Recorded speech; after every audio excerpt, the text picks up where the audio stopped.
Bismillahirrahmanirrahim.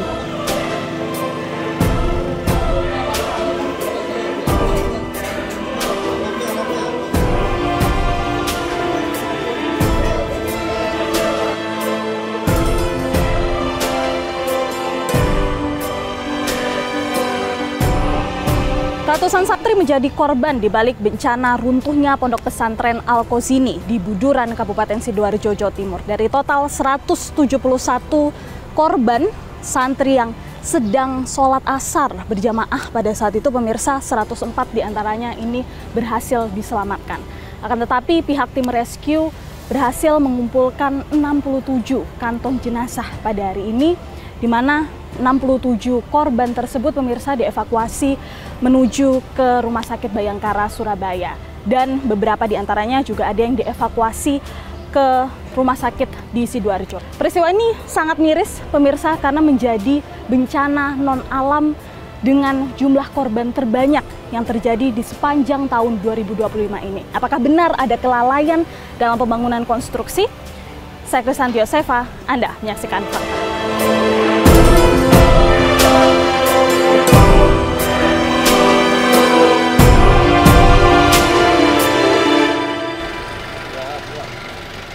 Ini sudah memasuki hari ke-11, pemirsa, pasca tragedi runtuhnya Pondok Pesantren Al-Qazini di Sidoarjo, dan masih ada puluhan jenazah yang belum diidentifikasi setelah berhasil dievakuasi oleh tim evakuasi. Dan hari ini, pemirsa, di hari ke-11 ini kita melihat bagaimana perkembangan terbarunya, ada 6 kantong jenazah yang pada hari ini sudah berhasil dievakuasi.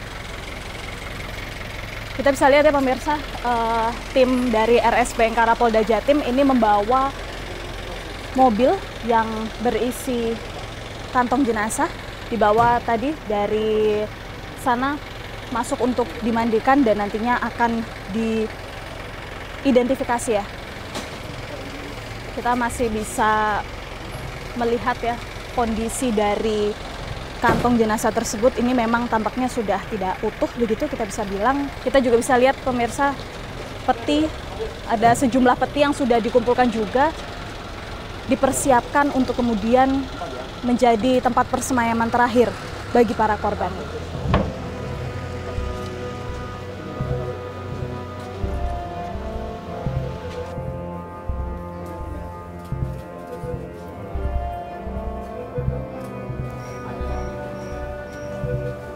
Pemirsa, sejumlah keluarga korban yang masih menunggu di sini, ini baru saja mengecek daftar korban yang sudah teridentifikasi, jumlahnya kurang lebih ada 40, dan mereka sudah menunggu di sini sejak lama ya, bahkan sejak pagi tadi. Kita mungkin saja sudah berhari-hari mereka menunggu di sini. Kita akan coba bertanya pada salah satu keluarganya di sini.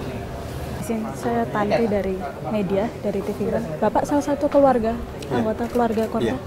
Oke, apakah sudah ada terdaftar di situ? Belum. Belum ada. Belum. Siapa? Atas nama siapa? Atas nama Muhammad Tony Apandi. Sudah mondok di Ponpes itu sejak kapan, Pak?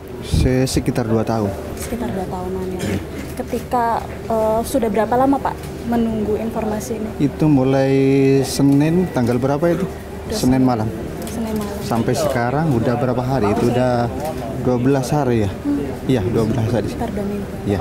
Di situ sekitar 1 minggu, terus kemarin pindah ke sini. Oh gitu. Ya. Bapak asli mana? Asli Madura. Asli Madura. Ya, asli Madura. Berarti kesini untuk melihat ini belum pulang sama sekali kemarin? Belum pulang sama sekali. Oke. Sampai sejauh ini informasi yang didapat dari rumah sakit apa, Pak? Belum. Belum ada sama sekali? Belum ada. Oke, masih diminta menunggu? Masih diminta menunggu. Gitu. Sampai kapan Bapak akan menunggu? Sampai ketemu. Sampai ketemu, iya. Turut berduka cita ya, Pak. Iya. Kami berharap semoga keluarga bisa segera mendapatkan kabar ya, Pak. Iya, iya, kasih. Iya. Suara saya untuk Anda yang berada di dalam. Kalau Anda mendengar suara saya, ketuk benda keras di sekitar Anda 3 kali. Berikan respon. Penolong. Apabila yang di dalam mendengar suara kami, Yusuf, umurmu berapa? 16 tahun. Apa yang luka? Ya? Nggak ada ya, cuma perut kecepet ya? Di sebelah kiri, Jus. Ya. Haikal, Kamu yang sakit apa, Nak? Semuanya sakit. Oke, semangat ya. Sabar. Ini yang satu sudah selamat. Kamu sabar ya. Sabar ya, Nak ya. Untuk malam ini. Ada Pak? Oh iya, gitu. Ada Pak? Ada. Alhamdulillah, Pak. Atas nama siapa, Pak? Atas nama Bapak Solehuddin. Oh, anaknya ya, Pak? Oh, anaknya ini Ahmad Suefi. Udah berapa lama mondok di sana? 2 tahun. Pertama kali tahu tentang kejadian ini seperti apa, Pak? Kan nggak nyangka seperti ini. Cuman tahu musola ambruk gitu toh. Oh iya, saya mau ke situ ya. Anak keberapa, Pak? Ahmad Suwaifi. Anak kedua. Dari 2 bersaudara. 3 bersaudara. Waktu itu kabar terakhir yang didengar dari anak apa, Pak? Seminggu sebelum kejadian minta pulang. Oh jangan nah, kamu fokus aja ke pelajarannya, ngajinya yang rajin, jangan sampai nakal gitu toh. Iya Pak. Itu toh pesannya. Kami mengucapkan duka cita ya, turut berduka cita sekali lagi. Terima kasih banyak juga buat waktunya sudah mau berbagi sama kami ya. Oke, siap.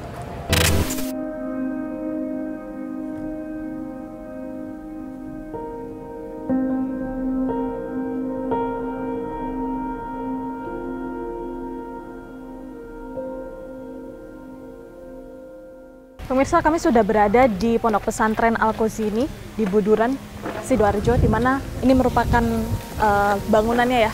Dan kita tepatnya berada di Asrama Putra.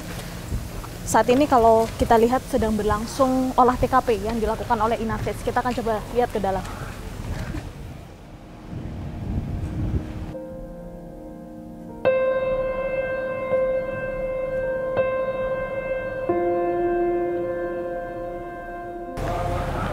Kita tidak bisa mendekat ya pemirsa karena dibatasi oleh garis kuning kepolisian di sini. Tapi kalau kita bisa lihat di lokasi yang ditutup oleh terpal ini merupakan lokasi persis runtuhnya bangunan Ponpes Al-Qazini. Tampaknya pemirsa tim Inavis membawa sejumlah berkas-berkas ya, sedang bersiap memasukkan sejumlah barang ke dalam mobil. Kita masih belum tahu apa hasil dari olah TKP pada hari ini.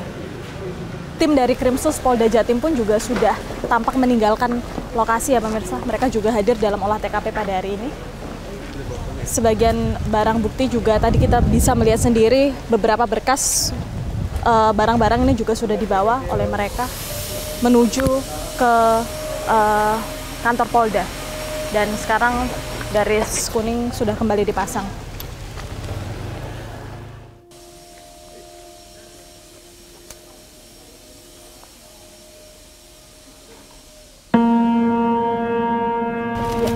Coba mencari keterangan ya pemirsa dari pimpinan Ponpes terkait dengan hasil olah TKP ini. Pak Yai, yang pertama terkait dengan Pondok Pesantren setelah ditutup kemarin hingga hari ini bagaimana kegiatannya?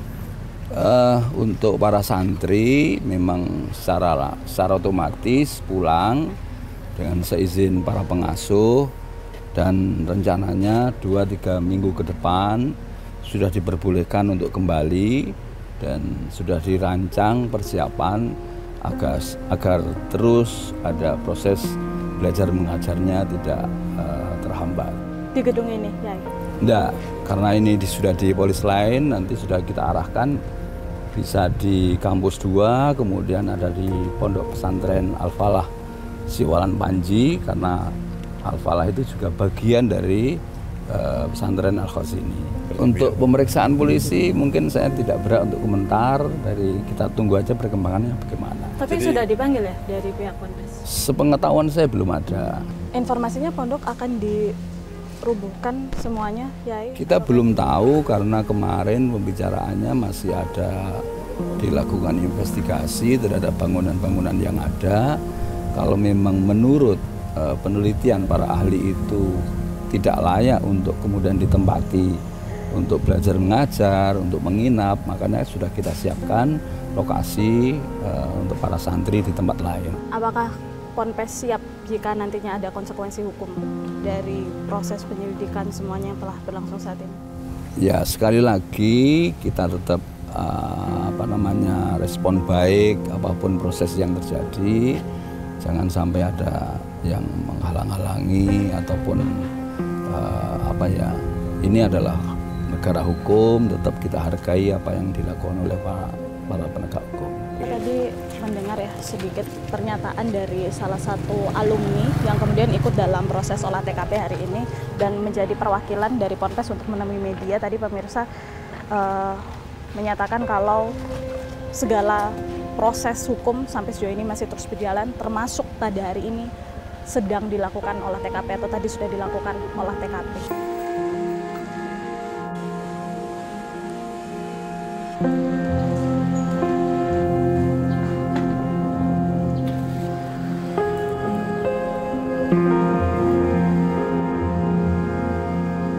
Di belakang saya ini pemirsa adalah bangunan Pondok Pesantren Al-Qazini yang mana kalau kita lihat situasi terkini saat ini setelah kurang lebih 11 hari pasca kejadian memang sudah tidak ada aktivitas apapun, tidak ada aktivitas belajar mengajar maupun aktivitas yang dilakukan oleh para santri yang sebelumnya berada mondok di pesantren ini. Bangunan pondok pesantren ini memang terdiri dari beberapa komplek bangunan ya. Di depan sini ini merupakan bangunan yang sudah ada cukup lama. Kalau kita lihat pemirsa, di bagian atas dari gedung bawah ini ada 3 lantai lagi ya. Lantai 2, 3, dan 4. Dan menurut keterangan dari saksi ini juga merupakan bangunan baru. Kita tidak tahu memang, kita tidak bisa menilai terkait aspek keamanan dari bangunan ini. Tapi pemirsa, kalau berdasarkan pengamatan mata saja, pengamatan pandangan mata saja, kita bisa melihat ada beberapa titik-titik yang cukup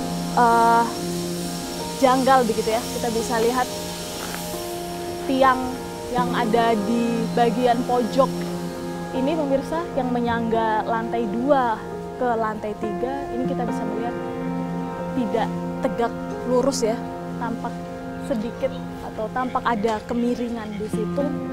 Dan kita bahkan tidak tahu juga tapi secara keseluruhan bagaimana keamanan, aspek keamanan dari bangunan ini yang mana juga masih dalam proses penyelidikan oleh kepolisian.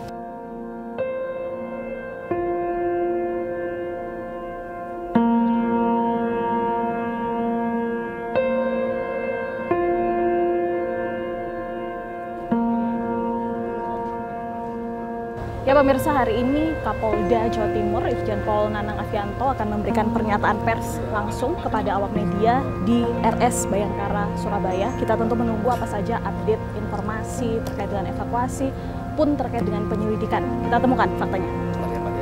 Ya, Pak. Baik, malam ini saya akan merilis mengenai kegiatan-kegiatan di dalam kita menangani kasus runtuhnya Ponpes Al-Qazini Sidoarjo. Pada kesempatan ini saya sampaikan bahwa pada tanggal tersebut setelah kejadian kita pun sebenarnya sudah melakukan langkah-langkah. Namun melihat situasional pada saat itu juga saya sampaikan bahwa kita kedepankan adalah masalah kemanusiaan dulu, sehingga kita melakukan kegiatan-kegiatan pertolongan. Tindak lanjut sampai sekarang ini anggota sudah kami bentuk tim untuk melakukan proses penyelidikan.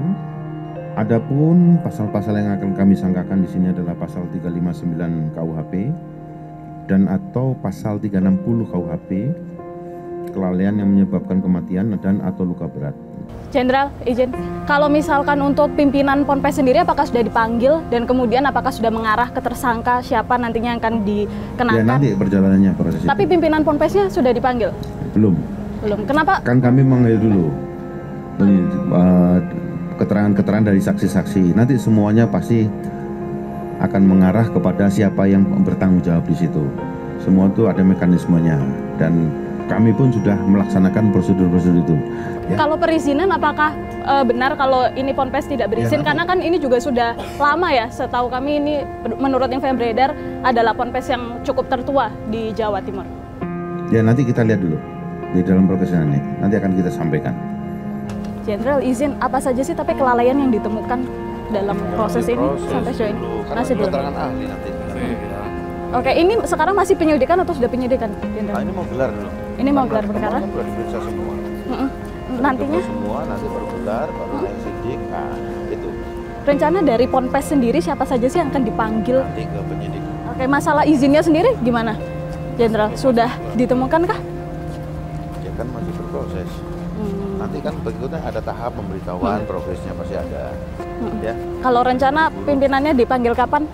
Sudah adakah rencana untuk memanggil pimpinan Ponpes? Gelar, naik sidik, baru bikin perencanaan untuk pemanggilan. Tapi sejauh ini sudah ada saksi-saksi yang dipanggil? Sudah. Dari mana saja? Ada dari Pak Dirkrim nanti yang jelaskan. Ya. Baik, terima kasih Jenderal. Oke, pemirsa, tadi kita sudah coba untuk menggali lebih lanjut ya keterangan dari pihak Kapolda, menyatakan kalau memang sampai sejauh ini proses penyelidikan masih dilakukan dan masih belum bisa ditentukan siapa saja nanti yang akan dipanggil dalam proses pemeriksaan, tapi saat ini sedang akan melakukan gelar perkara.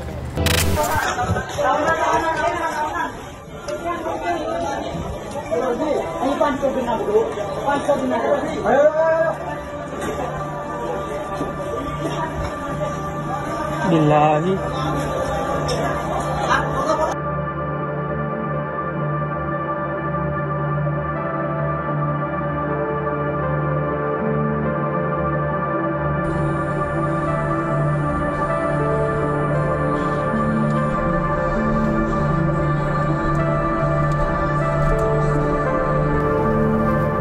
Reruntuhan bangunan Pondok Pesantren Al-Qazini dibuang di tempat pembuangan akhir atau TPA Jabon, Kabupaten Sidoarjo, Jawa Timur. Dari reruntuhan ini pemirsa kita bisa lihat nantinya sisa-sisa material seperti apa setelah reruntuhan terjadi. Kita harus maju dulu pemirsa, mentok di belakang nanti di TPA ini untuk melihat bagaimana sisa-sisa dari material tersebut. Kita temukan faktanya.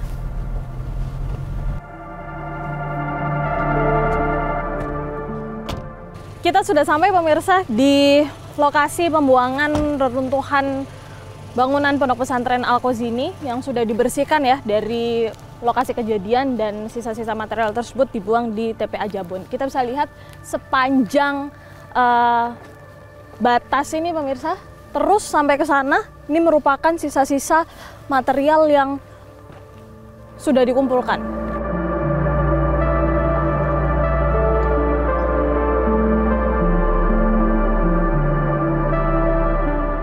Bisa dilihat tanda waktu ketika dikumpulkannya material ini di tanggal 7 Oktober 2025, persis setelah Basarnas akhirnya menutup pencarian dan juga evakuasi dari ratusan korban, ratusan santri pada saat itu. Pemirsa, ini adalah bentuk-bentuk besi yang digunakan untuk pembangunan Ponpes Al-Qazini yang digunakan dalam beton penyangga bangunan Ponpes. Kita bisa lihat ada beberapa jenis ukuran besi ulir yang dipakai. Ini kita bisa lihat ya, ada yang ukurannya kecil, diameternya kecil, kemudian ada juga yang diameternya paling besar, paling tebal. Di sini bisa kami tunjukkan ya, di sini.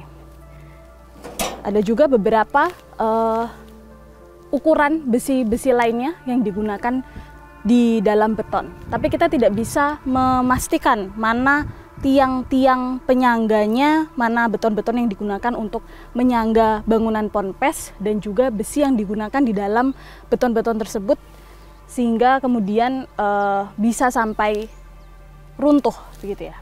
Sementara itu pemirsa, di kaki saya ini kalau kita lihat dari bentuknya ini tampak seperti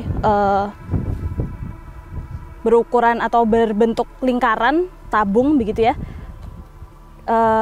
Kemungkinan ini merupakan salah satu tiang penyangga atau beton penyangga di bangunan Ponpes Al-Qazini. Kita juga bisa lihat besi-besi ulir yang tertanam di dalamnya, yang ada juga terdiri dari berbagai ukuran dan cukup tebal kalau kita bisa lihat. Pemirsa, kalau kita bisa lihat di sini, ini adalah lembaran plat baja yang digunakan dalam bangunan Ponpes Al-Qazini. Kalau kita tahu, Ponpes ini juga sedang melakukan pembangunan di lantai 4. Sementara itu, di bagian ini pemirsa yang kita lihat ada patahan di sini, ini merupakan lantai beton yang kalau kita lihat kondisinya ini sudah patah begitu ya. Tapi pada saat kejadian lantai beton inilah yang kemudian ambruk atau rubuh, dan diduga atau kemungkinan lantai beton inilah yang menindih para korban pada saat itu. Nah, di belakang saya ini pemirsa, Anda bisa lihat adalah bambu-bambu yang digunakan untuk pengecoran, karena memang pada saat itu ketika bangunan tersebut ambruk, ini sedang terjadi pembangunan di lantai 4 Ponpes Al-Qazini. Kita bisa lihat ya, kalau bambu-bambu ini digunakan sebagai penyangga dalam proses pengecoran yang sedang berlangsung pada saat itu. Ambruknya bangunan Ponpes Al-Qazini ini dimulai dengan patahan yang terjadi di lantai 2. Patahan ini terjadi di bagian tengah di lantai 2, dan kemudian mau tidak mau pun akhirnya lantai 3 dan juga 4 yang ada di atasnya pun ikut ambruk. Nah, diduga kenapa bisa terjadi patahan ini karena bangunan ini tidak mampu menopang beban dari bangunan tersebut, dari seluruh bangunan tersebut, dan kemudian akhirnya terjadi patahan ini.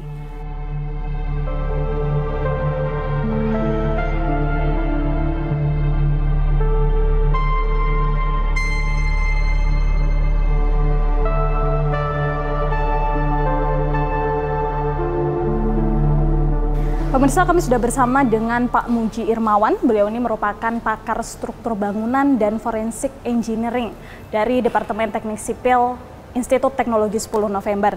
Apa sih Pak yang menyebabkan ya ketika bangunan, misal kita contohkan saja HP ini, misalkan yang saya pegang ini merupakan bangunan bertingkat yang kemudian patah sampai di bagian tengah dan kemudian ambruk, rubuh sampai ke bawah. Nah, apa sih yang menyebabkan hal ini bisa terjadi ketika sebuah bangunan bertingkat mengalami patah di tengah dan kemudian akhirnya rubuh? Kita bicara langsung gedung Al-Qazini ya. Oke. Al-Qazini itu mempunyai 4 lapis. Lantai dasar bukan lapis, tapi lantai 2, lantai 3, lantai 4 itu adalah lapis plat.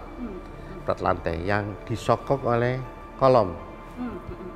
Kolomnya ini kalau tidak salah memang ada 6 atau 9 kolom, 9 kolom.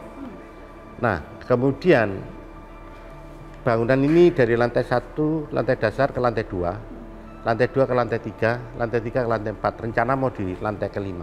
Nah, di kolom tengah ini tentunya akan menerima beban paling besar. Ya. Tengah ini ya, kan ini pinggir, ya. Tengah, pinggir lagi. Jumlahnya 9, 1, 2, 3, 4, 5, 6, 7, 8, 9. Nah, begitu dia tidak mampu menerima beban yang bekerja, dia kolaps yang paling bawah, karena paling bawah menerima beban paling besar. Nah, begitu dia satu kolom dia tidak cukup mampu menerima beban, begitu dia jatuh atau dia roboh, maka akan bergeser ke yang lainnya dan ikut roboh. Dan dia yang paling parah adalah langsung patah gini. Jadi bangunannya miring gini, yang satu miring sini, dan agak geser ke sini, ke sisi selatan, kena bangunan existing yang ada, menyangkut pada bangunan existing yang ada. Dari kondisi kolaps tersebut kita sebut sebagai mekanisme kolaps pancake. Jadi plek plek plek bertumpuk. Kondisi inilah yang menyulitkan evakuasi korban yang ada di lantai dasar. Kenapa kok enggak cepat-cepat dibongkar? Kenapa? Karena di bawah masih ada korban. Dan waktu 3 hari masih ada korban yang hidup. Dan itu kita evakuasi. Ada 3 yang hidup, kita bisa evakuasi dalam kondisi hidup. Tadi kan dibilang kolom-kolomnya ini tidak mampu menopang beban. Apa yang menyebabkan kolom-kolom ini nggak kuat menopang beban itu? Kami melakukan riset atau evaluasi terhadap kondisi di lapangan. Memang awalnya adalah tidak tersambungnya dengan baik balok kolom, beam kolom join istilahnya. Begitu dia lepas, maka kolom ini berdiri sendiri, langsung patahin. Lantai 2, lantai 3, lantai 4. Dan yang paling berat ini lantai dasar, lantai 1. Kenapa ini terjadi? Karena proses pembangunannya bertahap. Asumsi awalnya mungkin perencanaannya atau siapapun yang bekerja dalam hal ini, kolomnya kira-kira untuk 2 lantai lah. Tapi kan terus tumbuh. Nah, tumbuh menjadi 5 lantai. Tentunya lantai 2, kolom yang 2 lantai menjadi 5 lantai kan bebannya hampir 2 kali lipat tambah. Hubungan balok kolomnya tidak stabil, tidak sempurna. Sehingga mudah lepas, dan itu foto-fotonya ada. Ini lepas dulu, sehingga kolomnya langsung menerima beban sendirian, langsung ketekuk, patah. Jadi itu yang menyebabkan bangunan ini kolaps. Dengan mekanisme kolapsnya adalah pancake mechanism, bertumpuk-tumpuk, berlapis-lapis. Prosesnya itu seperti apa sih Pak sebelum akhirnya bangunan itu ambruk ya? Apakah dimulai dulu dengan goyangan, kah getaran, atau seperti apa sebelum detik-detiknya ya, sebelum akhirnya sampai bisa ambruk seperti itu? Ya, bisa jadi ya, karena tidak ada apa-apa ya, karena bebannya bertambah. Apalagi saat itu akan melakukan pengecoran lantai 5. 2 lantai menjadi 4 lantai, bebannya tambah 2 kali. Ditambah lagi sedang bekerja. Dikatakan itu ada getaran, ya getaran, tapi masih normal getaran. Tapi penambahan beban ini menjadi hal yang penting. Yang tidak kuat, dia mendistribusikan gayanya, diperparah lagi hubungan balok kolom ini tidak sempurna. Sehingga tidak ada karena gempa atau apa, tidak ada, hanya berat sendiri saja. Gravitasi berat sendiri. Kalau kita bicara Al-Ghazini yang sekarang ini, dimensi kolom lantai 1, lantai 2, lantai 3, lantai 4 itu sama. Itu terlihat dari backcastingnya. Backcasting itu adalah cetakan yang untuk mencetak kolom-kolom yang ada itu menggunakan drum. Padahal beban yang paling berat adalah di lantai dasar, lantai bawah, yang menerima beban 4 kali daripada yang di atas. Iya. Mau tidak mau bisa kita katakan ini lemah sekali. Rawan dia mengalami kegagalan. Seharusnya dimensi kolom lantai bawah harus lebih besar daripada yang lantai atas. Bahwa nanti harus kita ketahui juga mutu betonnya berapa, mutu tulangannya berapa. Mutu beton untuk gedung seperti ini harusnya FC minimum 25 atau FC 30 atau 30. Hasilnya ada berapa? Nanti kita ketahui. Mutu tulangannya harusnya 420. Nanti apakah kurang dari itu? Kita akan cek. Jumlah tulangan terpasang itu kan sudah ada fotonya. Apakah cukup untuk penampang kolom sebesar itu? Nanti kita akan cek. Nah, saat ini kami belum ada data karena kami belum bisa masuk ke lokasi untuk tahap penyidikan. Apa kemudian hal-hal yang bisa dilakukan untuk mencegah hal ini terulang? Misalkan pondok pesantren atau mungkin bangunan umum lainnya yang memiliki struktur bangunan yang tidak layak. Bahwa membangun gedung bertingkat ini harus direncanakan, dilaksanakan, dan diawasi dengan baik dan benar. Mengacu pada standar nasional Indonesia dan undang-undang. Undang-undangnya ada Undang-Undang Bangunan Gedung dan Undang-Undang Jasa Konstruksi. SNI-nya adalah SNI 1725, 1726, 1727, SNI 2847. Ini menyangkut konstruksi bangunan. Bagi siapa saja yang akan membangun atau berkeinginan membangun gedung berlantai lebih dari 2, permasalahan teknis ini menjadi penting. Kalau tidak akan jadi banyak korban runtuhnya bangunan.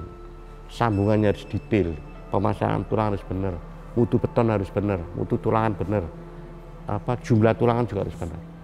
Ini sangat penting. Baik, terima kasih banyak Pak Muji atas waktu dan insight-nya, luar biasa sekali. Pemirsa, kita temukan fakta selanjutnya. Al-Fatih, Fatih ya? Iya Pak, Fatih. Fatih? Kalau Fatih bisa dari situ Pak. Di bawahmu? Itu dengan kakiku Pak. Kakiku ini ada Fatih Pak. Oh, kakimu ada Fatih ya? Fatih? Apa kendalamu Fatih? Apa? Yang terjepit apa Fatih? Enggak Pak, sama kayak aku Pak, ada yang terjepit. Enggak ada? Enggak ada ya? Aman kamu Fatih? Oke.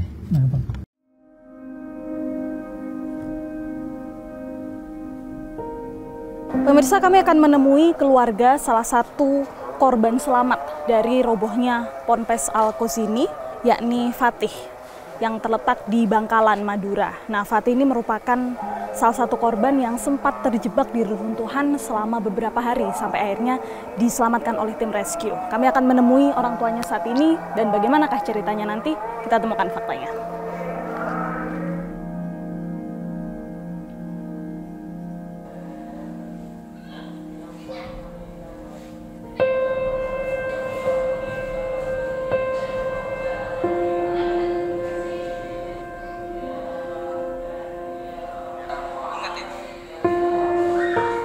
Kami sudah bersama dengan Pak Yai Hanan, orang tua dari Fatih.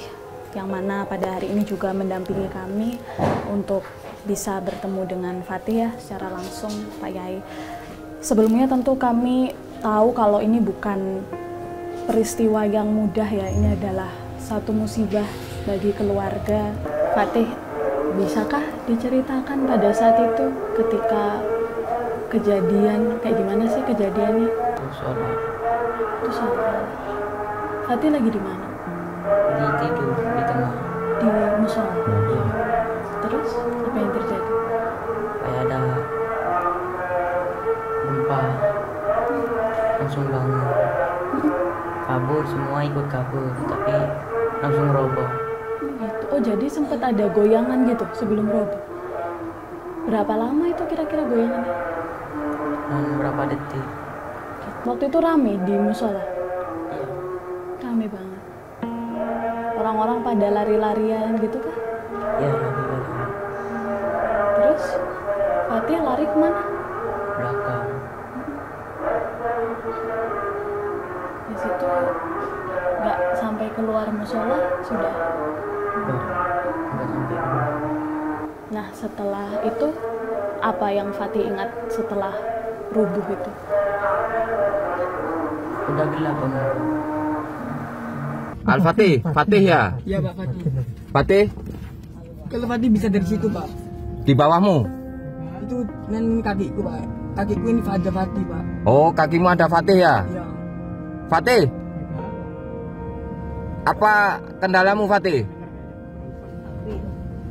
Apa? Yang terjepit apa Fatih? Enggak Pak, sama kayak aku Pak, ada yang terjepit Fatih. Fatih bisa diceritain nggak waktu akhirnya ya setelah 3 hari nungguin, terus waktu diselamatin, waktu ada orang yang datang gimana ceritanya? Dia sadar kemudian karena apa namanya ada tim SAR itu yang buat lubang itu dia mulai sadar gitu. Tiba-tiba ada lubang gitu ya. Bilang apa? Keluar. Suruh keluar. Terus Fatihnya gimana? Keluar. Susah nggak waktu itu keluar dari lubang itu? Harus. Oh apa ngesot gitu Pak, ngesot jalannya ya. Ngesot. Nah selama di terkurung itu di bawah reruntuhan sempat dapat bantuan nggak? Iya, bantuan air. Oh bantuan air. Dari siapa? Tim SAR. Dari tim SAR. Gimana ngasihnya? Ya lewat selang-selang itu. Teman-temannya Fatih pada saat itu gimana waktu Fatih diselamatkan? Itu aku nggak sadar, jadi nggak tahu. Oh nggak sadar. Dia sadarnya ketika sudah nyampe ke dia membuat lubang baru sadar. Gitu. Setelah berhasil dikeluarin, dibawa kemana Fatih? Rumah sakit. Di rumah sakit. Masukin ambulan. Kalau misalkan nanti pesantrennya udah mulai buka lagi, Fatih mau balik? Kenapa mau? Senang di sana Fatih. Kalau sudah kumpul sama temennya kan senang. Bagi saya dia anaknya Buduran, sudah lahir di Buduran, hidup lagi di Buduran. Ada nggak tapi harapan dari orang tua sendiri buat pondok setelah adanya kejadian ini? Ya, saya berharap kemarin dari awal bahwa selama ini pondok pesantren ini adalah lembaga yang mandiri. Apalagi Buduran ini. Buduran ini seperti ya tidak menerima bantuan dari pemerintah gitu. Jadi semuanya itu ya dari alumni, dari jariah misalkan, atau bahkan dari kantong kiainya. Dan kita harap bahwa pemerintah segera ini memperhatikan pondok pesantren. Terima kasih banyak Pak Yai. Siap, sudah berbagi cerita sama kami. Terima kasih ya Fatih ya sudah mau ikut di sini. Semoga cepat pulih ya, cepat bisa main dan bisa belajar lagi sama teman-teman. Pemirsa, kita temukan fakta selanjutnya. Adik, masih sadar ya? Masih sadar ya? Iya. Sabar. Saya akan masukkan obat. Sedikit sakit ya? Sakit? Iya. Terasa? Maaf ya. 2, 3, 4, 4 mili ketamin masuk. Kalau nanti kamu ngantuk, gak apa-apa, istirahat dulu ya. Saya akan benarkan posisi tourniquetnya dulu ya, Dek ya.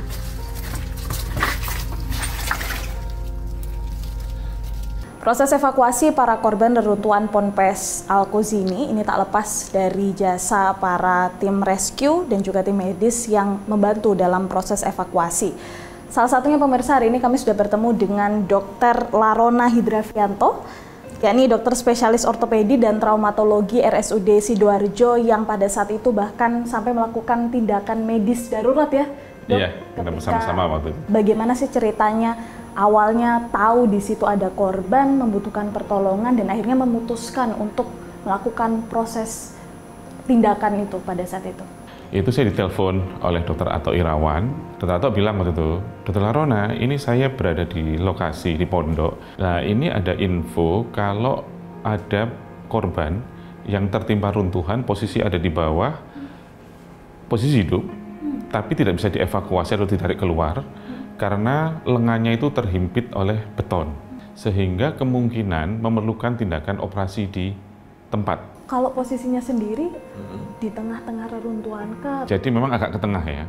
Kalau yang dalam sekali sih enggak, tapi cukup di tengah. Sehingga dari titik yang aman atau dari luar itu masuk itu kurang lebih sekitar 10 sampai 11 lah ya. Pasien ini posisinya memang kondisinya shock ya. Sadar memang. Sadar, cuman memang suaranya nggak terlalu, hanya lirih, hanya bisa kalau ditanya ya iya, aduh, dikit-dikit. Jadi bicara nggak banyak, kaki masih bergerak, posisi telungkup, terus kemudian lengan kiri memang tertimpa beton. Saya bisa ambil kesimpulan dari pemeriksaan itu bahwa dia terhimpit sampai di siku. Sampai berapa lama sih, Dok, proses tindakan amputasinya, dan kemudian apa kesulitannya melakukan tindakan medis di kondisi yang serba terbatas? Sekitar 15 menitan lah ya. Terus kalau pasien itu sampai betul-betul kita tarik di luar itu sekitar 20 menit kurang lebih. Kalau kesulitannya pastinya memang karena tempatnya sempit, ya sempit sekali aksesnya, sehingga oleh karena itu makanya yang bisa paling dekat dengan lengan korban ini hanya satu orang. Kemudian dari sisi sebelahnya itu kita butuh lampu juga kan. Jadi kesulitannya memang tempatnya sempit sehingga kita tidak bisa bermanuver secara yang proper begitu ya. Kita tidak bisa pakai alat-alat yang memang yang semestinya. Terima kasih banyak sekali lagi Dr. Larona atas waktu dan ceritanya. Robohnya bangunan Pondok Pesantren Al-Qazini yang menewaskan puluhan korban jiwa dan luka-luka menjadi pengingat penting bagi seluruh pengelola pondok pesantren dalam hal perencanaan dan pembangunan yang sesuai aturan.